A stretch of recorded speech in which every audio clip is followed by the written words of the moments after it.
नमस्कार. एकंदरीतमध्ये आपलं मनपूर्वक स्वागत. गोव्यात आज काय काय घडलं आणि कुठल्या बातमीची चर्चा आहे हे कमीत कमी वेळेमध्ये या बुलेटिनमधून तुमच्यासमोर आणण्याचा आमचा नेहमी प्रयत्न असतो. आजही तुम्हाला आम्ही काही निवडक अशा महत्त्वाच्या बातम्या दाखवणार आहोत. पण सगळ्यात आधी जाऊया आमच्या डिजिटल न्यूजरूममध्ये. तिथे संगवी आहे. संगवी, आज काय घडलं आहे गोव्यात? काय अपडेट्स आहेत तुझ्याकडे?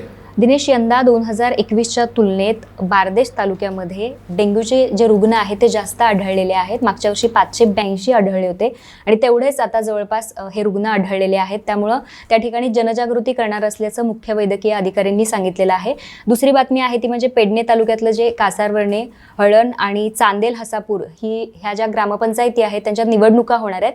9 डिसेंबर रोजी मतदान होणार आणि 11 डिसेंबर रोजी त्याचा रिझल्ट जो काय तो आपल्या हाती येणार आहे. आणि तिसरी बातमी आहे ती म्हणजे म्हापा पंचवाडी इथं जो वॉटर प्रोजेक्ट आहे तिथं क्लोरीनचं लिकेज झालेलं आहे आणि तिथले जे 4 कामगार आहेत ते अवस्थेत आता सध्या आहेत. दिनेश, धन्यवाद संगवी या माहितीबद्दल. यानंतर बघूया की 53वा आंतरराष्ट्रीय चित्रपट महोत्सव सुरू व्हायला आता फक्त 1 दिवस उरला आहे. त्या दृष्टीने पणजी शहर इफ्फीसाठी सज्ज झालं असून इफ्फीची तयारी अंतिम टप्प्यात आली आहे. सुशोभीकरण आणि रोषणाईचं कामही पूर्ण होत आलं आहे. 350हून अधिक सेलिब्रिटी या महोत्सवात सहभागी होणार आहेत. आंतरराष्ट्रीय आणि भारतीय असे मिळून तब्बल 280 चित्रपट या महोत्सवात झळकणार आहेत. यात गोव्यातल्या 6 शॉर्ट फिल्म्स आणि 1 चित्रपटही आहे. मांडवी नदीच्या काठावर होणारा हा चित्रपट बाजारसुद्धा सर्वांसाठी खुला राहणार आहे. या महोत्सवासाठी तब्बल 57 कोटी रुपये खर्च येणार असून केंद्र सरकार 40 कोटी आणि राज्य सरकार 17 कोटींचा भार उचलणार आहे. 5000हून जास्त प्रतिनिधींनी आत्तापर्यंत या महोत्सवासाठी नोंदणी केली आहे. इफ्फीचा उद्घाटन समारंभात ऑस्ट्रेलियाच्या अल्मा आणि ऑस्कर हा चित्रपट ओपनिंग सिनेमा म्हणून दाखवला जाईल. तर समारोप समारंभामध्ये पोलीस चित्रपट परफेक्ट नंबर हा चित्रपट दाखवला जाणार आहे. आणखीन एक महत्त्वाची बातमी सांगतो, म्हणजे गोव्यातला सोनसोडो कचरा प्रकल्पावरून सध्या काँग्रेसमधून भाजपात आलेले मडगावचे आमदार दिगंबर कामत आणि गोवा फॉरवर्डचे आमदार विजय सरदेसाई यांच्यात चांगलीच जुंपली आहे.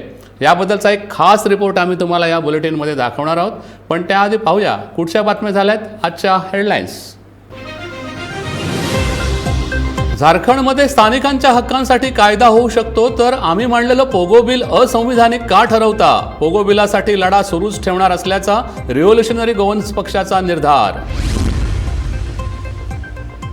कॅसिनो लॉबीच्या फायद्यासाठी सरकार आणू पाहतंय नवी जेटी पॉलिसी. नवीन जेटी धोरण रद्द करण्याची काँग्रेसची मागणी. राज्यपालांचीही घेणार भेट.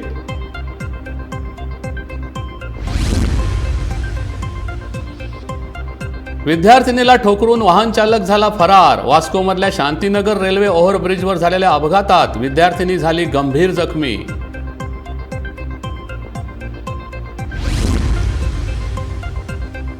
वेर्णेच्या IFB कंपनीतल्या 130 स्थानिक कामगारांची नोकरी त्यांना परत द्या. गोवा फॉरवर्डच्या समितीने घेतली कामगार आयुक्तांची भेट.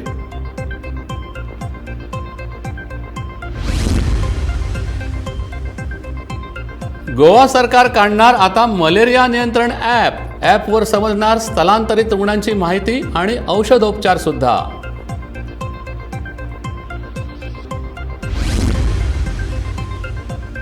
आणि भारताचं पहिलं खाजगी रॉकेट अंतराळात झेपावलं. स्कायरूट एरोस्पेस कंपनीने तयार केलेलं विक्रम S रॉकेट इस्रोनं केलं प्रक्षेपित.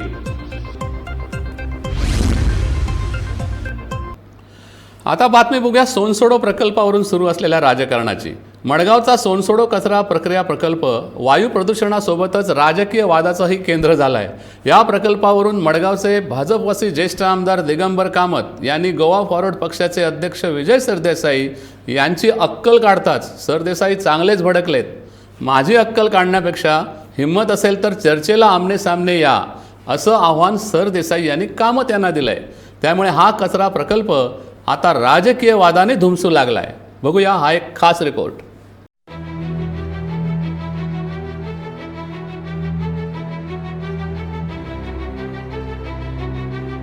भाजपा आमदार दिगंबर कामत यांचा मडगाव मतदारसंघ आणि गोवा फॉरवर्ड पक्षाचे आमदार विजय सरदेसाई यांचा फातोर्डा मतदारसंघ या दोघांच्याही मतदारसंघातला कचरा ज्या ठिकाणी आणला जातो तो हा सोनसोडो कचरा प्रकल्प. हा प्रकल्प म्हणजे राजकारणी आणि ठेकेदार यांना सोन्याची अंडी देणारा प्रकल्प ठरलाय असंही म्हटलं जातं. कारण कचरा प्रक्रियेसाठी कोट्यवधी रुपये खर्च होतात, पण कचऱ्याचे ढीग मात्र कमी होताना दिसत नाहीत. ज्येष्ठ नेते दिगंबर कामत भाजपात आल्यावर त्यांनी अलीकडेच या कचरा प्रकल्पाला भेट देत हा प्रश्न सोडवण्याचं नवं आश्वासन दिलं. त्यावरून सरदेसाई यांनी कामतांना टीकेचं लक्ष केलं. कामतांनी मग सरदेसाई यांची अक्कलच काढली. ताजो मडगांव कडेन संबंध मागीर आयला आसता. ताका मडगांवचो बॅकग्रावंड, मडगांवची हिस्ट्री खबर ना, संसडाची हिस्ट्री खबर ना. जे कोण मडगांव रावपी आसता, मडगांवचे मूळ मडगांवचे आसा, तांकां संसडो केन्ना तयार जाल्लो, कसो तयार जालो हें सगळें खबर आहा. तें आतांची गजाल न्ही. संसडो म्हणजे आयज आनी कालचो न्ही तो. हांव दिसता म्हाका आमदार न्ही, हांव नगरसेवक जावचे पयलीं सुद्दां हांव नगरसेवक जालो 85. हांव नगरसेवक जावचे पयलीं सुद्दां संसडो म्हणटा तो फामाद, संसडो म्हणटा आशिल्लो थंय. हांव चीफ मिनिस्टर आसतना सरदेसाई यांना ना मडगावबद्दल माहिती ना सोनसोडोबद्दल. जे मूळ मडगावचे आहेत त्यांनाच हे माहिती आहे. मीच मुख्यमंत्री असताना या कचरा प्रक्रिया प्रकल्पाचं टेंडर काढलं होतं. 7.5 कोटी रुपये एकाच टप्प्यात दिले देखील, पण नगरपालिकेने त्यात काहीही केलं नाही. माझा कार्यकाळ 2012ला संपला. आता पुन्हा मी तिथे लक्ष घातलंय. काही दिवसात हा कचरा प्रक्रिया प्रकल्प पूर्ण क्षमतेने सुरू होईल. नवीन मशीन्स बसवण्यात येतील. तेव्हा माहीत नसलेल्याने कुणीही येऊन उगाच काहीतरी तोंडाची बडबड करू नये. मागीर तांणी सोडलें इंट्रस्ट ना म्हणून गव्हर्मेंटान त्यात मागीर आर्बिट्रेशनाक गेलें. तोंडान आतां कोणी येता आनी कोणी कितें उलयता. दिगंबर कामत यांनी सरदेसाई यांची अक्कल काढताच सरदेसाई चांगलेच खवळलेत.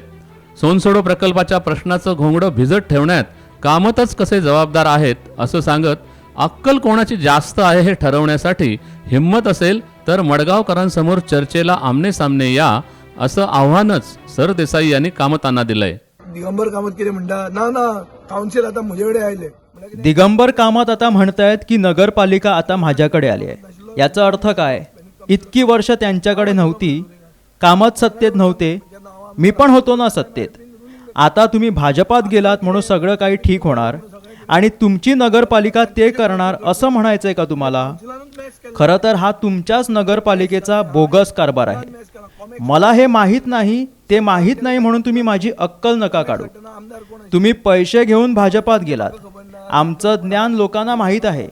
गेल्या 15 वर्षात तुम्ही मडगावचा किती विकास केलात आणि मी फातोर्डेचा, ते एकदा लोकांसमोर मांडायला हिम्मत असेल तर समोर या. आणि तुमची नियत कितें आहा? तुम्ही फुटल्या तुमचो मिटर चालू दवरपाक आनी कांय करपाक न्ही. ओपोजिशनान रावान बॉब करा आशिल्ली.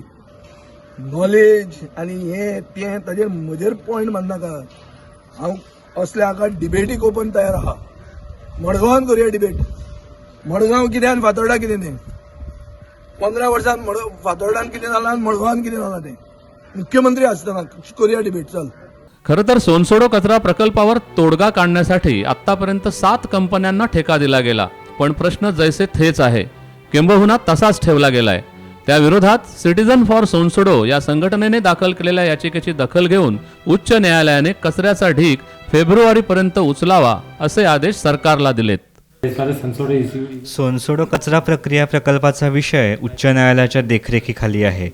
न्यायालयाच्या सूचनेनुसार फेब्रुवारी 2023 पर्यंत कचऱ्याचे ढीग आम्हाला क्लिअर करावे लागतील, ते आम्ही करू. उच्च न्यायालयाच्या आदेशानुसार सरकारला कचरा तर उचलावाच लागेल यात शंका नाही. मात्र आताचा ढीग बाजूला केला तरी रोज येणाऱ्या कचऱ्यावर रोज प्रक्रिया होणं आवश्यक आहे. तसं झालं नाही तर पुन्हा काही महिन्यात हा ढीग तयार होईल आणि पुन्हा कुणाला तरी न्यायालयात जावं लागेल. हे सगळं टाळायचं असेल तर राजकारण्यांनी आरोप प्रत्यारोप करत न बसता एकत्र येऊन यावर कायमस्वरूपी मार्ग काढणं आवश्यक आहे. गौरांग प्रभू मळकर्णेकरसह ब्युरो रिपोर्ट, गोमंतक टीव्ही.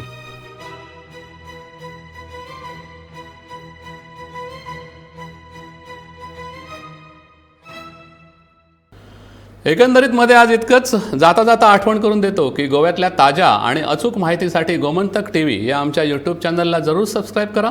तसंच दैनिक gomantakTV.com या आमच्या वेबसाईटलाही फॉलो करा. तसंच आमच्या फेसबुक पेजलाही फॉलो करा. धन्यवाद. उद्या पुन्हा भेटूया. शुभरात्री.